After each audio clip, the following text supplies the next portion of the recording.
Right, welcome back, everybody. It's been 3 years since our last heads up, Formpro heads up, and been a long time between drinks, Goat, and it's good to have you back on board, and hopefully we can find a few winners for clients and listeners, and have a good time. Anyway, so how's things? Yeah, well, the one question I think everyone wants to know, Neil, is how did you enjoy your 3 years in Mount Eden prison? Oh, yeah, keep that quiet, crikey, Nick. No, it was great. Bit cold though, bit drafty, but I coped. Yeah, no, no. No, it doesn't. It doesn't actually feel like 3 years now that we're back Yeah, in the fold, but it's good to be back. yeah, Crank up a bit of content. I think it's good to get some independent content out there, you're right. and so hopefully we'll provide that to viewers and subscribers and have a bit of fun on the way. Yeah, yeah.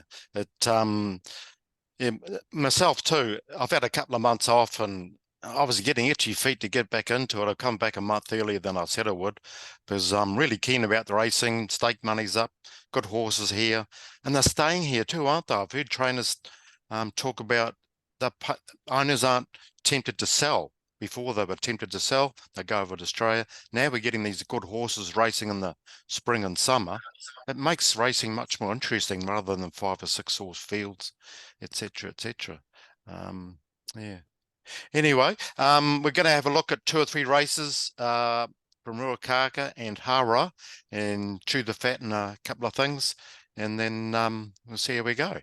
Right, let's go to Ruakaka first and race 5. Where are we? Just bring it up here. What do you fancy? Anything there? Well, I was hoping you'd give us a lead in this race, Okay. Neil. It's not a race I'm particularly keen on, Well, but I see the odds surge is available. So, have you got one there that we can boost up those odds and get a nice kick off to the day? yeah, well, I think the first, as you know, the first thing I look at is the speed map, and I try and work out is there going to be initially is there going to be much speed or too much speed or even speed, and then you look at the map on this, and Bosch just stands out to lead or get the trail if anything takes him on, and the way he ran really well for second, albeit there was a fast lane then, he got in the fast lane. He beat the rest comfortably, and he won at this on this track last year. This meeting, I think, was this race, and on a heavy track. Or admittedly, Ruakaka doesn't get too heavy. I was leaving the rain comes, and there is a lot of rain forecast today, Friday, but I'd say it's going to be a slow 6, slow 7, and I just No, feel. I reckon it'll be worse. I reckon. You reckon a lot of rain Yeah, today? based. Well, Yeah, I think quite a yeah. bit of rain coming. Okay, well, Bosch has one on a heavy 8 there, a 215 or 214 for 2-1, which is about right. What it'll be tomorrow, and I think he'll get an uncontested lead and win. I just can't see anything. It's got Fly My Way covered, I feel, and then the weights he's beaten them with more weight. Afina running nicely. They will all be looking to get handies by the turn, but hopefully, unless the inside's like quicksand, he's the one to beat. He's won 4 times there. Vinnie Colgan's back on, cunning bugger. He'll hopefully. Do I sound too confident or what? Well, no, no. Stable had a winner at Rotorua last week. The Yeah. locals, as we know, always perform well at Ruakaka. So, no argument from me, Neil. No argument whatsoever. Okay. I like your thinking, and the price about him is $3.90 on the boost, 3.50 on the normal odds. So, I'm sure after people listen to that explanation, that price might drop a bit. No, it looks logical one, and I'd try and stay clear of favourites, but he does look the one to beat to me, and it looks a well placed everything going for him. Right, race 6 is the 1400 metre open handicap. It's an interesting race. This I know you're keen on something that crikey, what I don't know what it is. Told you what it is, have I? No, you haven't. What is it? Number two, St. Bathans. Okay, yeah, Uh, the okay. weight scale with Mercurial in there, the weights are compressed, so he's meeting a lot of those horses well off relative to the ratings of each horse. So Yeah, that's one advantage. Was unlucky last time. I just think Illicit Dreams 1400 is a bit of a question mark for mine still. it is. It is. Yeah. So Mm. so And yeah, you remember this horse? He's run second in a Ritual Mile. He's a pretty tidy animal, and the wet track won't worry him either. He's run well in Australia on wet tracks. So, yep, pretty keen on St. Bathans in what yeah, race is it? The sixth at Ruakaka. yeah. I narrowed it down to two, and St. Bathans is one of them, and Keegan's the other one. Mainly because I think Trigon Lad with that lightweight and Yuga Okubo riding really well at the moment. I think everyone's mapping him to get second outer, but I reckon he'll go to the front. Illicit Dreams won't take him on because Illicit Dreams, she won't see a fast 1400 metres out. So I can see Trigon Lad leading, setting at least an even pace, and then St. Bathans or Keegan being set up nicely for one of those to come over. So I reckon I'm going for Keegan, but I reckon it's both good bets, St. Bathans and Keegan. Um, Gee, back, you're giving the uncle, Vinnie Colgan, a double on the day, or you probably got more. Yeah, is he going to ride just a double, or is he going to get a treble? I haven't had a look at some other races yet, but I hope he gets a double. Yeah, one would be not, but one would be nice though. One of the legends of the jockeys room is Vinny. He's great, isn't he? Yeah, He's ageless. He doesn't seem to age. He's and still riding well, like you say. yeah, yeah. No, it's interesting race. I found it's interesting with Mercurial in there. Stephen Marsh said it will need the run more than likely. Well, we'll need the run, and it's been set for obviously the big races at the Group One races and at Turapa, and the blinkers go on. Mercurial today, tomorrow, and interestingly, back in admittedly 2023, he put the blinkers on Mercurial. She didn't go well, but next time she won with the blinkers on, second time up. So intriguing race. Kai My Queen, tough race. Fontaine, bit of a battler. No, I think St. Bathans and Keegan can fight this out. Yeah. Right.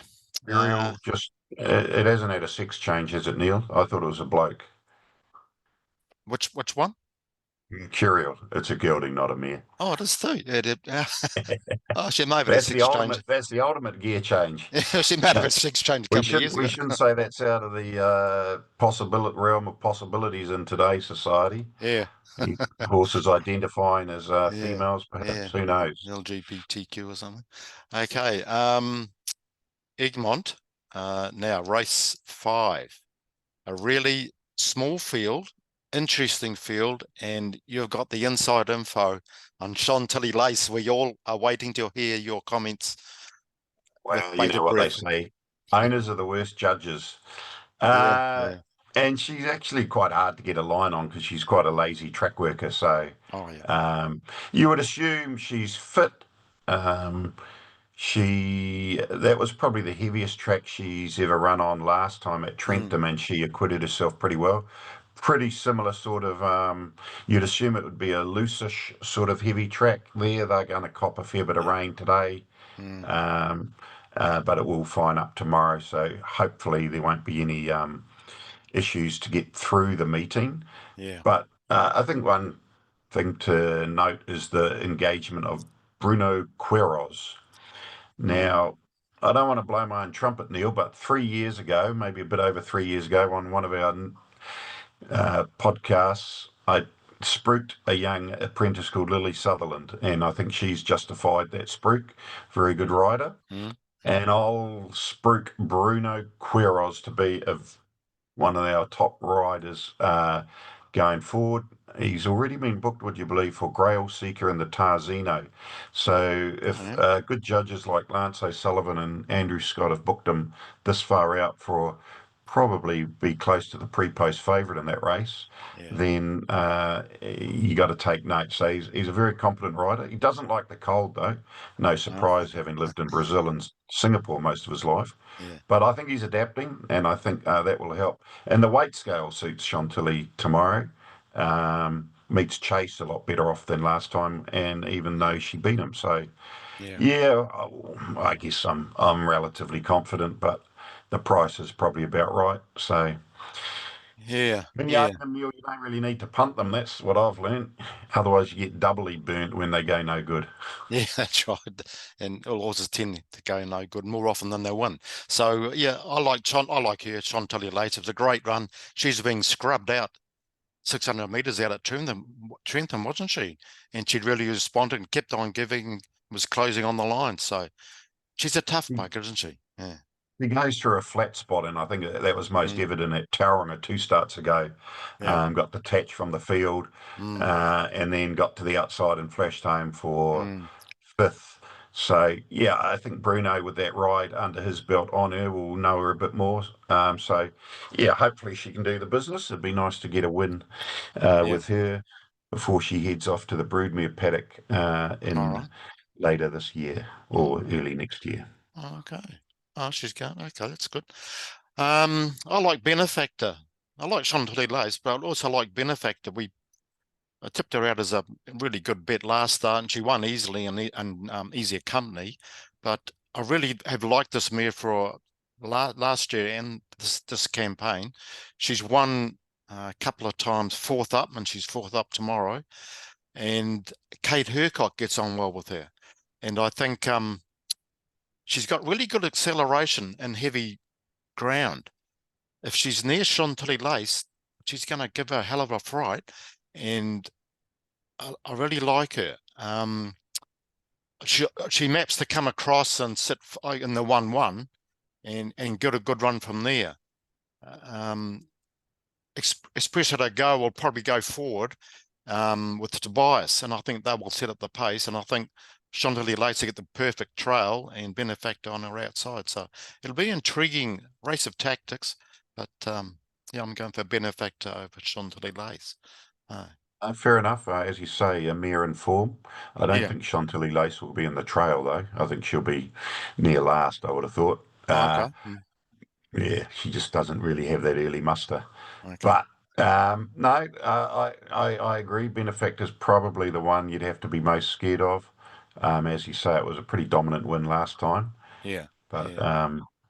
yeah, yeah, Okay. look, we look forward to the day. Let's hope one, the track absorbs the rain and we get a full Mm, day's racing, and two, the other mm, thing is the northern horses can get down. We had slips on the between Peakawitty and New Plymouth last week, which stopped a few horses heading north. And okay. maybe if those slips, I know they've been cleared, but with this rain, if they reappear, could be a few scratchings potentially if Mm, northern horses can't get down. So just keep an eye on that as well. mm, mm. Okay. Before we have your sports tip, let's just chat about a few things. Gear changes.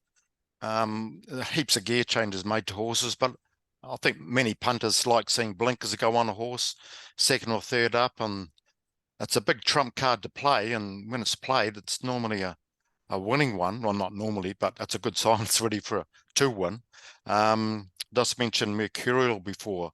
He went. Stephen Marsh trained, and Stephen Marsh is an expert at getting the blinkers on at the right time, especially with the group races coming up early in the spring. Um, they are a trump card to play, and I find it really interesting when they go on or don't go on. Chris Waller's a master at putting blinkers on and winning.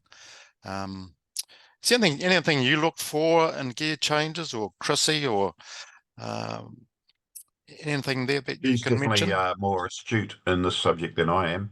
Mm, Um, Yeah, I guess, the old saying, if you keep doing the same thing and expecting a different result, it's the definition of insanity. So if you see a horse that's maybe had two or three runs that haven't gone as good as you might be expected, You got to take note when there is a significant gear change because Yeah, obviously they're trying something. I would also argue blinkers off can be a good gear change too. yeah, yeah, Um, definitely. yeah. Yeah, So yeah, sometimes horses yeah, that that can just I guess it's a lot of it's just trying to manage their minds and get them either focused or sometimes just a change can mm, get them refocused. So um, if you yeah, take the blinkers off and so yeah yeah, no mm, yeah I won't go into too much detail because I don't claim to be an expert, but we'll get an expert on one of these podcasts in the next few weeks, and yeah, she'll give you her opinion anyway. yeah. I always look for horses second or third up, and they lose focus. Like I say, they put them on to keep them focused or make them focus better. I like to find a horse that's looking around, not often, but you'd often see a horse look to the side and see another horse coming, and they back off or don't give 100%, or they don't change leads when they're supposed to. So many things you can do just by looking at the replays with the blinkers off. They think, oh, there's a good reason for blinkers, and they put them on, and then bingo, they improve out of sight.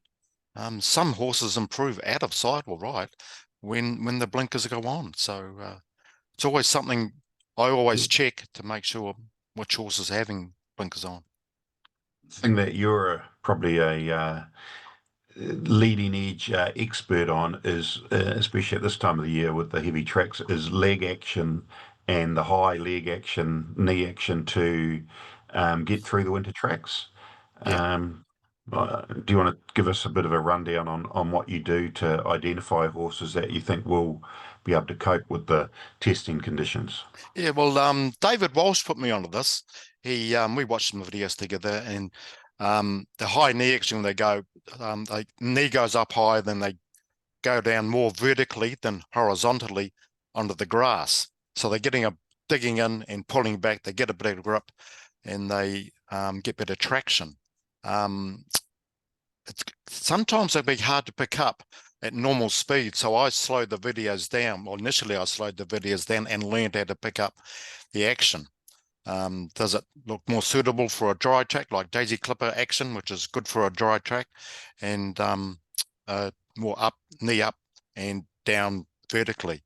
There was a horse racing the other day, testing. That's right, testing when he won Oh, at testing. Otaki. Yeah, he's got an ideal study of that horse. It's a perfect action for a wet track horse. Um, but having said that, there are horses that defy that, and they can still win with not a daisy clipper action, but not a high knee action. So beware. You can get it wrong, but generally speaking, if it's a real bog like it will be at Sahara tomorrow, look for horses that have a good high knee action. It's really interesting, actually, studying horses' actions. Mm. As we know in this game, Neil, there are no definites and exacts and rules, and No, but it is a good thing to, as you say, it can give you some, um, I guess, advantage if you can study that, especially if they're untried on testing tracks, and you want to see, well, are they likely to be able to handle it or not? Sort of yeah, first time of asking. So, yeah, yeah. I no, remember, good info. I remember once there was in a Karaka Millions 2-year-old race, and the horse was favourite, 250 favourite anyway, and it had high knee action, and it was a firm track, and I thought this horse is beetle because it would feel the track when it went thud down on the track, and it wouldn't be able to accelerate quick as the other ones. And sure enough, it just battled in the last 200 meters for fourth or fifth. So it does pay to watch horses with high knee actions on firm tracks. They can't, generally speaking, they can always defy it. Generally speaking, they can't handle a hard track and sprint. But normally, horses with high knee actions don't start on good tracks or fast tracks as it used to be. Yeah. Okay. Anything else you want to mention about gear changes? Look forward to that. No, not really. Okay. Um, All right. Last Saturday we all watched. I watched the first test with France, and boy, they gave us a fright. I felt they should have won if they'd held that ball when he broke free near the line, instead of losing it. They could have easily won. Well, people would probably disagree with that on the basis of the three TMO decisions. But at the end of the day, I don't think anyone can argue with those TMO That's right. decisions. So That's dead if right. the ref Yeah. had picked them up at the time, then it wouldn't have created such a, I guess, talking point. Yeah. But yeah, I'm going to stick with the French in the Mm. second test with an Oh, 18.5 point start. gee. Wellington isn't exactly the All Blacks' fortress. We don't have a great record there over the last 8 or so years. Mm. Um, their game plan seems to be very much about speed and width this year. Now, windy, cold, well, it won't be freezing, but it will be obviously chilly. Night in Wellington is probably not as conducive to that game plan as Mm. under the roof at Dunedin. So, Mm. yeah, I can just see the French hanging in there. I don't think they're as bad a team as some made out prior to the first test. And Yeah. yeah, I think we've got a couple of injury concerns and players out, and I'm going to stick with the French at plus 18.5 to get the job done on Saturday night. So after you've Yeah. cleaned up on Bosch, you can reinvest into France plus 18.5, and then enjoy the jumps racing at Woodville on Sunday. Yeah. Now that's interesting. I see the French on the radio this morning. They said he's not. He's up. I've sacked him. So it's a pretty drastic change. But yeah, 18.5 points does seem a really good start. That not All Blacks are notorious for being flat first up, aren't they, and being good second up. But Yeah, I guess so, but like yeah. they did lose to, they've lost second test. They won the first test against the Lions and Ireland, and then lost the second test in both those series. Okay. So Okay. I'm not. Yeah, I do think the All Blacks will win, but I don't think they'll be winning by 19 or Yeah. more. So we'll Yeah. see how we go. Yeah. Um, So go the All Blacks, but not by too much. Yeah. That's the one. Something like that. Yeah. Okay. Okay. Well, you get the best of both worlds. If they have a great performance and you're a fan, you feel good about that. And if they don't, you might have a few extra dollars in your pocket if not. Yeah. So Yeah. if you want to look at it that way, Yeah. The we can't go the first heads up without mentioning the Warriors. where's your brother? He's in Perth He's still? in Perth. He's a long way from here, but he's A still following long the way. Warriors. The further Yeah. away he is, the better. Yeah. I still get Are phone you on the calls. bandwagon this year, Neil? No, no, I can't have them with Penrith playing so well now, Melbourne, even Brisbane now, and Canterbury. They're just in a class of their own, especially with the injuries the Warriors have got or had. Um, can you see a top four, maybe a top eight? Wait, Top not eight, top four. yeah, Yeah, yeah, I to be honest, haven't followed it that closely this year, but yeah, yeah, I think the injury toll is mounting, which isn't good. yeah, But yeah. hey, take away their on-field performance, you got to give the organisation credit for their ability to engage and get fans to the ground, Mm, and mm, every home game is basically a sellout. So mm, um, yeah, I don't know yeah, if 2025 will be their year, but one day it might be their year. yeah. Never know. Okay. Um, Anything else you want to mention before we sign off? Uh, I've got one for you at Woodville that will win Okay, on Sunday. Okay. Sunday. Which race? See if I can pick it. Uh, you should be able to pick it. Race 7. On Sunday, race 7. Maiden high weight over 2100. Not Ah, exactly a race people would be diving into, but okay. Let's have a look. Quenza. correct. Okay, yeah. Well, Jonathan Riddell, Riddell. obviously, pretty experienced rider, and they'll win a very good race at Wanganui. The third horse was beaten about 6 lengths. It's come out and won since at Tauranga. Who was that? Who Uh, was that? Slick Chick. Oh, yeah, Is that be what it's back called? slick tick Yeah, last week. Yeah, last yeah, you Sunday. did. Yeah. Yeah, yeah. Um, So, wh- yeah, I think just third up, fitter again. mm, Um, I just think they'll be winning prices and they aren't out yet. yeah. So hopefully the bookies don't watch this. But there's probably another thing we should touch on in time is how the TAB now pricing. Oh, the odds are out $3.10. Get aboard. Not even favourite, would you believe? Yeah. Um, Yeah, we should touch on that in another Yeah, episode definitely. on pricing and how they're very reliant now on ratings. They basically just crunch data, and so there is some opportunity if things ratings can be a little bit subjective. I know that they're not supposed to be, but and also another favorite subject of yours, Neil, is ratings are reliant on accurate data. Mm, And mm. at the moment, I know this doesn't feature in ratings as such, but accurate form line comments are missing, aren't they? Or in for a last start, like look, click on Kwanzaa here.